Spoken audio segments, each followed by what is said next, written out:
Welcome back, everybody. I know a year ago I promised that I'd be right back with the history of the Renaissance in Florence. Well, it took a little longer than expected. You know, life gets going and one thing leads to another, and well, a year passes. We're back. I hope you're ready. Hope you're gearing up for that AP test starting soon. This time, I intend, we'll see what happens, to take you all the way through. We're going to take all the way through to the European Union, to the end of the course. Let's see how it goes. So the Renaissance in Florence. Why is the question? Why would the Renaissance, this most important time in history of the modern European world, this beginning to modern Europe, why would it happen in a little tiny place in the middle of Italy? It's barely even a port. Nothing happens in Florence. Why Florence? Well, the great English historian Kenneth Clark, in his fantastic video series called Civilization, which is available on DVD on Amazon these days, and I don't even get a cut. I'm just telling you because it's cool. He says that it's because it was a quirk of history. A group of brilliant people were born in Florence right around 1400, and this trend of brilliance continued all the way through to about 1500. So there you go. It was a quirk of history. I hope that I am born in a place and time that's a quirk of history, because I think the Renaissance in Florence is really cool. What makes it cool? Well, they changed the way people think. In the Middle Ages, people were thinking about God. And I like to think about God. I'm all about that. I mean, that's cool. But it's only half the story, really. If you're spending all your time thinking about God, you're missing your time thinking about people and their potential and humanity's potential. And it's the Renaissance that gives us a new focus on humanity and what humanity can do for the world, for progress and for fun, for good times. You know, sometimes you just got to get out of church and do a little something, live life right here. The Renaissance gives us this beginning. It's called humanism. If you only know one thing about the Renaissance, it's absolutely positively got to be humanism. The idea that a group of people can change the world. Now that's inspirational. It's different than the Middle Ages because the Middle Ages assumed that only God could initiate change, and that people, basically their job was to worship God. The secular, good word number 2, the secular humanists, secular means not having to do with God. It means outside of God, it means society, having to do with society. So secular humanism, these people that think that humanists can change the world even without being involved in church and God, they do some pretty remarkable things. There are a few other words we need to know before we move on to them, though.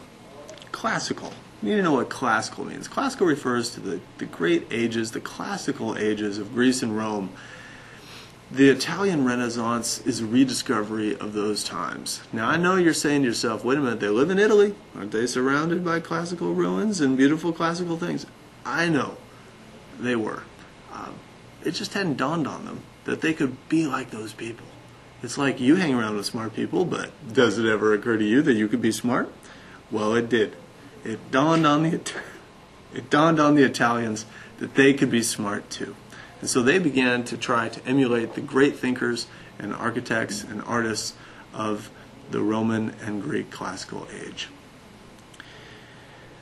This new perspective, important word number 4, this new perspective of the Renaissance allows them to see things differently. And the clearest way that we remember this is through the art of the time period, and we won't look at some art, but we'll talk about some art in a few minutes, and how they use perspective to see things, rather than in the Middle Ages where they were looking at things from a heavenly perspective. They change, and they try to make things as real as they can. So this new perspective of earthly reality that the artists try to create is another really important part of the Renaissance that you absolutely positively got to know.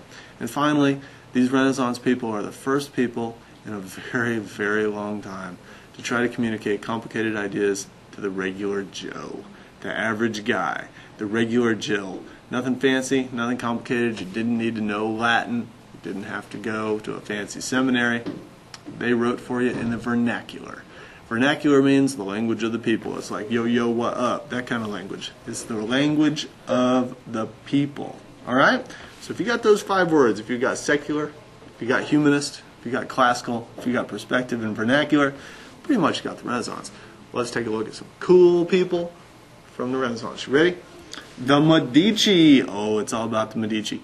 In Florence, there is one name that dominates all other names. They are the Medici family. These people are the bankers. They're the business people. They make the big cash. They control the elections, if you know what I mean. And so these people, these Medici, two names. Cosimo, I'm not making this up, Cosimo Medici, and Lorenzo, who's really the coolest of the cool, and so that's why they call him Lorenzo il Magnifico.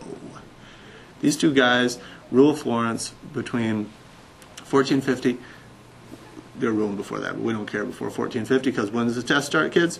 1450. Before that, doesn't matter. Dante, doesn't matter. Petrarch, doesn't matter. All those guys, plague, doesn't matter, except for its impact. And we all know there were some plagues after 1450, right?